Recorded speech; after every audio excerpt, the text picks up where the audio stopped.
Welcome to Connecting to Admired Leadership, where twice a month we explore the behaviors and routines that make great leaders extraordinary. I'm Wes Bender, and I have the distinct pleasure of hosting some of our firm's partners, coaches, and clients to discuss leadership in ways you won't hear anywhere else. Let's dive into this episode and make people and situations better together. So Katie, I've got in my notes here to actually go a little slower today. I'm usually really pointed, but today is all about deep reflection, slowing down, go slow to go fast. And so I'm making an intentionality today to maybe go a little bit slower, but this is Connecting to Admired Leadership, short conversations with our coaches and partners around what leaders are doing, the best leaders in the world who are driving both performance and followership. What do they actually do to get those results? And so we have different topics of discussion. There's a field notes. Typically, these conversations stem from our field notes. If you're not a field note subscriber, Sophie's also going to drop in the chat box the field note that this stems from. You can also register, subscribe for ongoing field notes.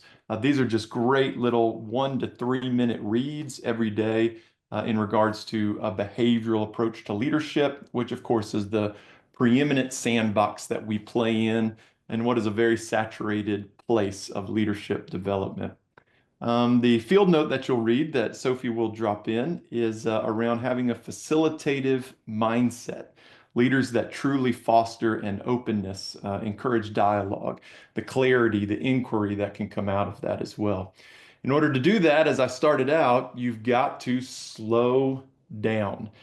There's an old Navy SEALs quote out there, slow is smooth, smooth is fast. It's typically attributed to the Navy SEALs.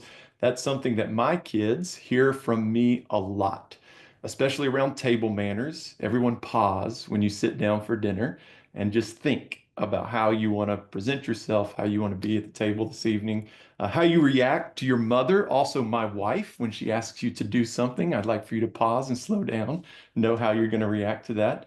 And then this week, my kids have been on spring break, and what they choose to do when the screen time runs out and their question quota has run out. And yes, I have given each child a quota of how many questions they can ask me during the course of the day, all centered around them seriously reflecting on things. So this conversation is very timely for me. And I want to introduce Katie, who's with us, one of our partners, one of our coaches here at CRA Admired Leadership. Katie, sometimes our partners coaches come up with their own topic. Sometimes I choose a topic for them. And in this case, I've chosen Katie's topic. And the reason for that is I've seen Katie in many aspects at our firm, working with clients or leading our firm meetings, where she has forced the group to pause and reflect. And this practice has taken those on the receiving end of that to a new dynamic of team effectiveness and relationships. So this is a topic that when I saw Katie was going to be on, that I chose for her because I've seen her do this in a very powerful way. So Katie, who are you and why is this particular topic important for everyone listening in today? Well, thanks, Wes, for having me on, and thanks everybody for joining and taking a time and forcing yourself to slow down and using the opportunity in your day to hopefully center yourself and ground yourself and invest in your own development. As Wes mentioned, I am a partner and an executive coach at our firm. I'm based just outside of Philadelphia, and I love this topic for a lot of reasons. I think the last time I was on was right around the end of the year. And, I find now we're at the end of the first quarter, and those are really more natural and normative places that we see organizations actually stop and reflect in some way. And so I think the timeliness of this topic, given where we are in the calendar years, we look at Q1 and get ready for Q2, there's a lot of normal rhythm around reflection that is instituted in organizations. So I think today, what I'm hoping the conversation will get more into is, what are the norms that we see around reflection, there are not a lot of them, but also where do we see the most effective leaders and teams using reflection to elevate their performance? Yeah, and also, how do they do that naturally? So for instance, when we were prepping for this call, I was automatically into bulleting out exactly what we might talk about and everything. And you naturally brought in a bit of reflection. In fact, one of the things you said that I'm going to take into the rest of our sessions through the rest of this year is let's make sure we go a mile deep and an inch wide in these webinars rather than a mile wide and an inch deep. And that reflection has really forced some of the questions we might get after and some of the things we might do. So that type of reflection. So I would love for you to go ahead and get into what are some common norms we see around this versus what are some very practical, unique ways that we've seen leaders engage in this type of reflection.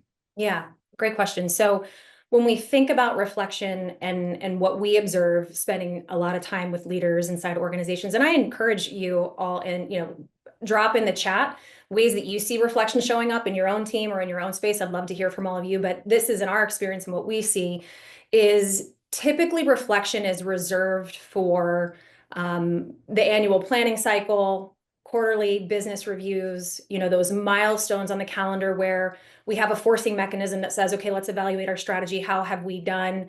How are we demonstrating progress? How are we measuring? How are we reporting on that? That's more of the institutional view from an organizational perspective.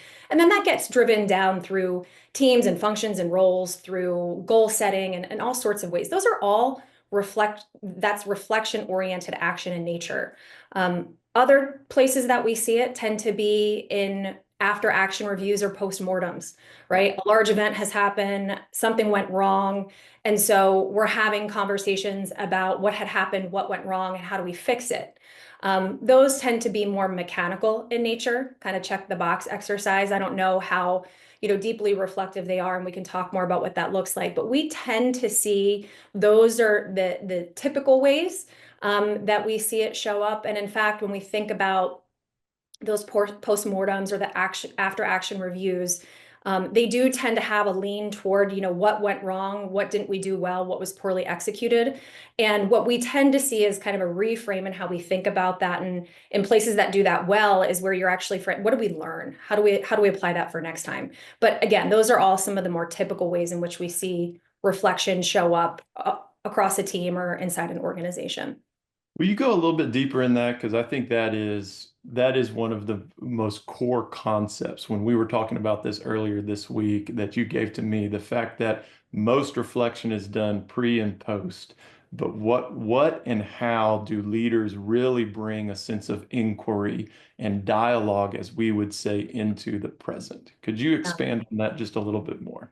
Sure. I think that that's the differentiator when we talk about reflection that we see that happens typically inside an organization versus how do the best leaders, how do the high performing teams and individuals create more routine around reflection. We talk a lot about behavior in the work that we do and how can we help leaders get better by adopting behaviors. And one of the things that we caution against is taking what we coach and trying it once or twice for technique in a certain situation or in a certain moment, rather than actually how do you integrate it into your day-to-day practice and make it part of your routine? Because that's what we've learned in the work that we do is that it's the routines that create excellence. And so when we think about reflection, how do you go from being good at it to great at it is the best leaders are really deliberate in how they create space for it, both in how they lead themselves, but also in how they lead and engage their teams. And so it isn't just reserved for QBRs and the annual planning process or after a big project, but rather week after week, how do we build it into our meetings? How do we build it into preparation and report outs and things of that nature so that it really becomes that routine that drives excellence and just a normal way that we show up day to day. Yeah. It's amazing when we talk about things that a leader can truly get better at by looking at the best practices, the behaviors, and what leaders whatever they're trying to get better at, how do they do it? How do those leaders do it? That's what all of our content, all of our coaching, of course, is centered around. So there's a couple things I want to pull out of what you said, and then one I want you to expand on a little bit, and that is how we utilize the term dialogue. So I'll let you kind of collect your thoughts a little bit on that. One of the things I want to pull out of what you said that's so important is the ability a leader has to get better is not not necessarily reading through a book or going to a conference and coming back with all these new techniques. What we know really raises a leader's acumen around leadership is the ability they have to show up in a very authentic way and make the people and situations better in that room. And of course, what we're getting after right here is the ability a leader has to get better to naturally come in with an inquiry-based mindset, and how important that is and how much value that can be to the team. We use the term dialogue in a very important way in our firm. Some would associate and use synonyms of discussion, conversation, all of those kind of things. But when we say dialogue, we are very intentional about that. Could you give everybody a little bit of foundation of how important that word is to our firm? Yeah.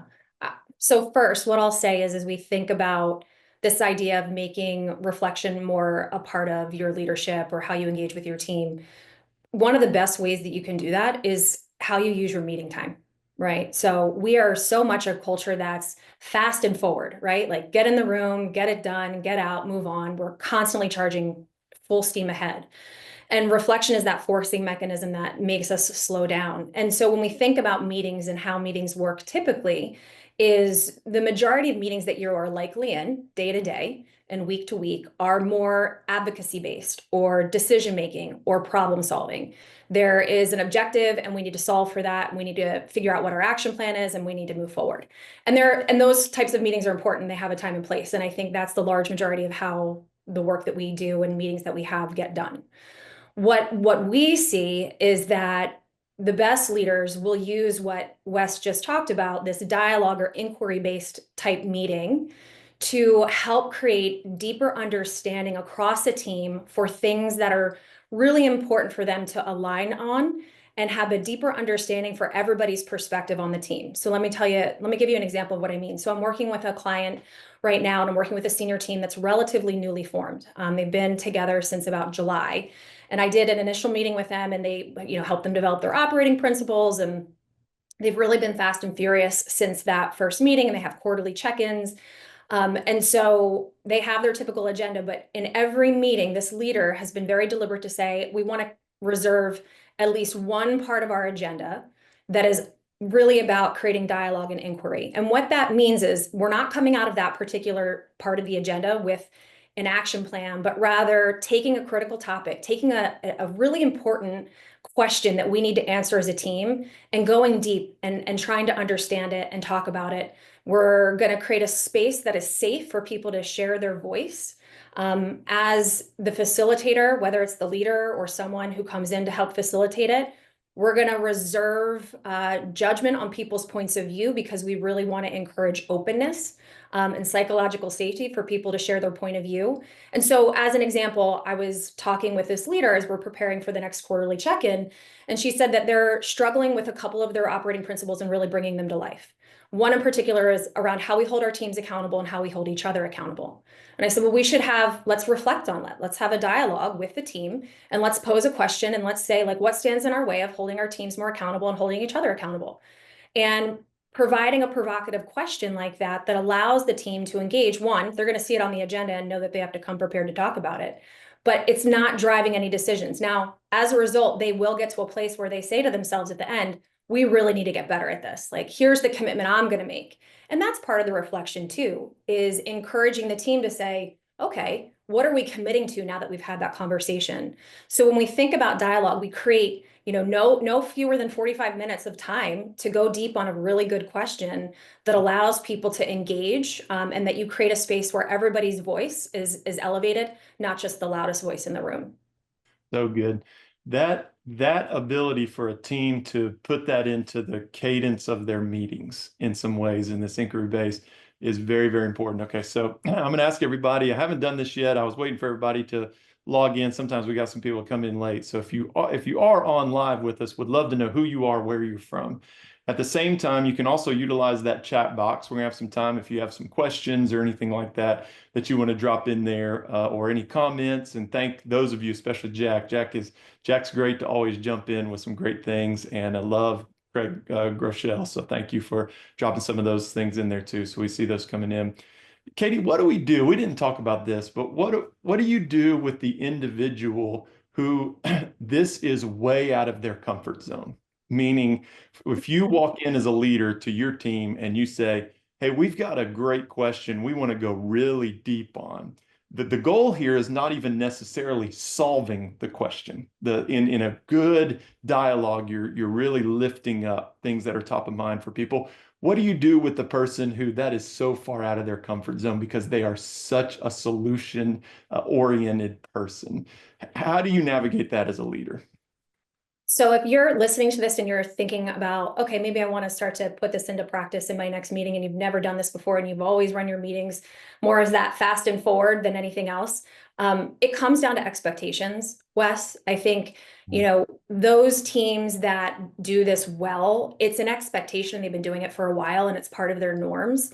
And so if this is something you want to try, one is having a conversation with the team as to why this is important, why you want to try and adopt this new structure, and how you want to try it out, expectations for who's facilitating it and what that looks like, and what your expectation is for how they're going to participate. So I think that those conversations that prime the pump before you get into the meeting, and people are looking at you like, why are you asking me this? Like, this isn't how we run these meetings. So I think having the expectation setting conversation in advance. The other thing that I can't stress enough that I think is highly reflective is pre-work. So before you get into a meeting, having questions that you're priming to the group to say, look, this is the conversation we're going to have. This is a question I want to pose.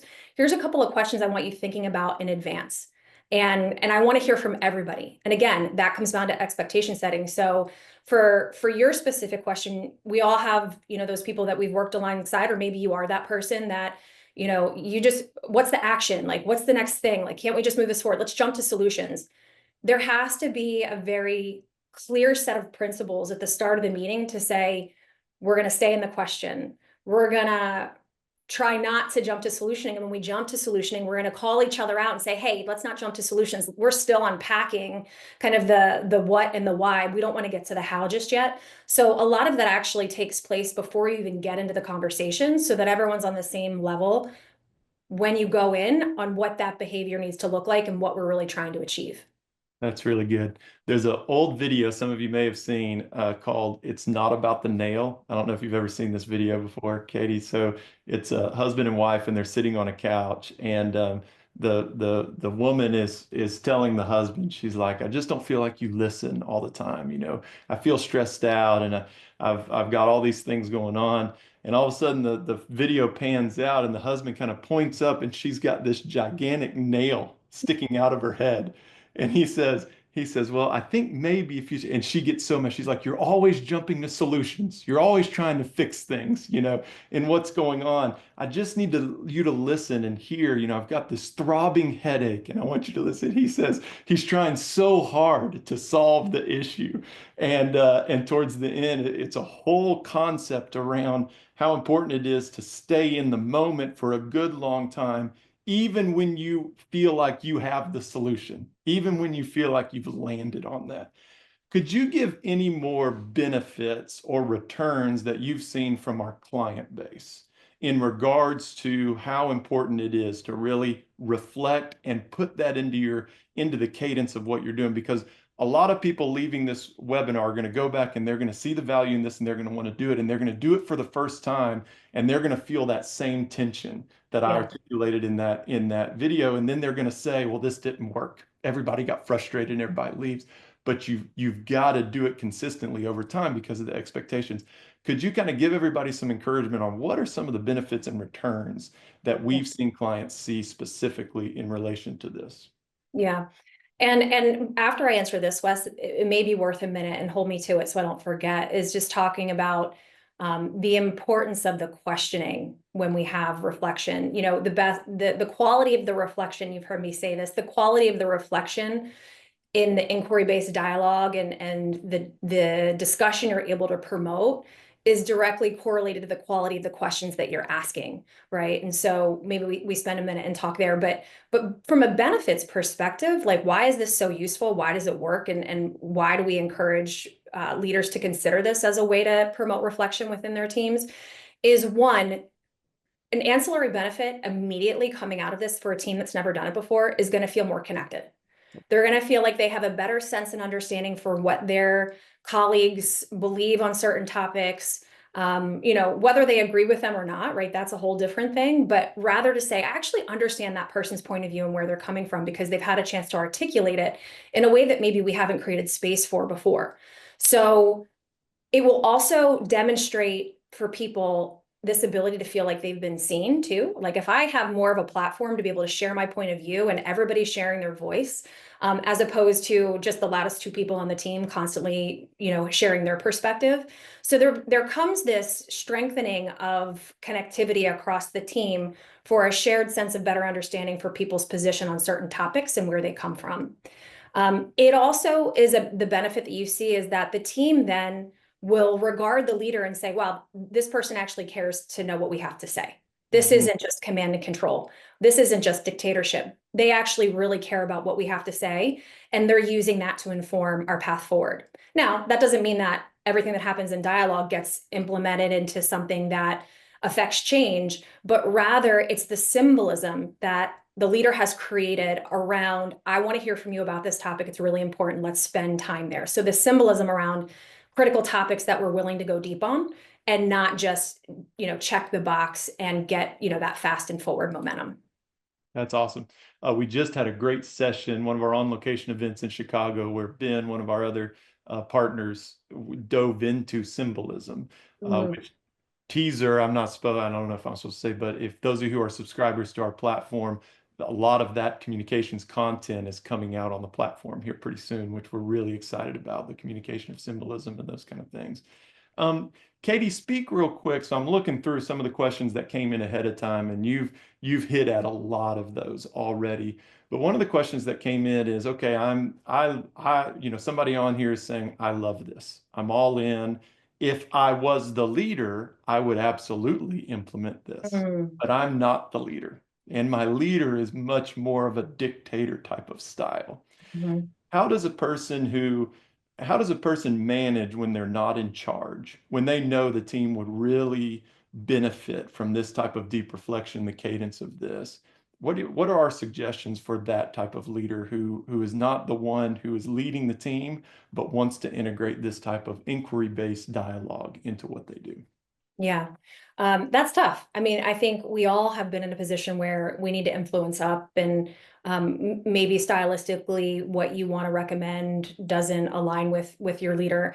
I think one of the things that we often talk about is questions can often carry feedback. And so my question, if I was coaching someone who brought this to me, would be, well, how do you influence your leader now? What really is important to them? What do they really care about? And so if you're sensing like, look, our team isn't working together, to go back to my example, if I'm thinking, man, we just aren't very good as a team at holding each other accountable or holding our teams accountable, I don't know what to do about that. That would be a really interesting conversation to have with our team. How are you engaging your leader around like, look, this is something I'm observing. This is a big challenge. How do I frame that to my leader in a way that's going to make sense to them and they're going to see it as a problem that they need to solve for or address? So it may be that leader really cares deeply about results and their numbers and their quarterly targets. And maybe this is a blocker to your ability as a team to deliver on your goals and your targets. And so, how are you raising that challenge to your leader in a way that he or she will hear you say, this is a blocker for me and a challenge. I think we would benefit from having a discussion as a team on this topic. Here's what I think it could look like. Would you be open to that? I mean, I think the first thing is just ask, but I think you know your leader best, right? And so you have to frame the problems and the challenges, not by putting it on their desk, but saying, here's how I think I can help us solve it. And this is one way that I think we can do that. Could we try it? I would also say try it with your own team first, right? Because if you can say, like, I did this with my team and it was really effective, let's try it with our leadership team. I think that's also something to consider, to point to say, like, I've done this and I know it works, and I think we would benefit from doing it at our level. What do you think? That always, and you'll probably have to ask several different ways and get creative in how you do that. But that's my initial thought. I love that. Up the ladder of leadership, down the ladder of leadership, side to side, colleagues, or take it to your home, spouses, significant others, partners, kids, parents. I Oh, it's love great with what you kids. said. Questions carry feedback along the way. Yeah. I brought up one, I was looking for that video about the nail, and Jack already dropped it in the chat box for us. So, Jack, thanks for jumping in for that. So, direct everybody's attention to that. And then also, there's a great field note called Asking a Crafty Question Upward Can Carry an Indirect Punch. So, I dropped that in the chat box as well. There's a lot of great pieces there, too. Katie, I'm going to give you a couple minutes at the end just for any last minute encouraging things about this topic that you think would be good for people to carry on. But before we do that, few things that I'd love for Sophie to drop in the chat box for us. Number one, we're never able to get to all the questions. And a lot of times, even if we go a mile deep and only an inch wide, we still end up bubbling up more questions and inquiry. And that's exactly what we're intending to do. So Sophie, if you would drop in the chat box for those who attend live, we always have the option for you to schedule just a quick 10 minutes with one of our coaches. So you can schedule that, and we would love to connect you with one of our coaches to really get after some quick advice around any specific questions, circumstances that you have.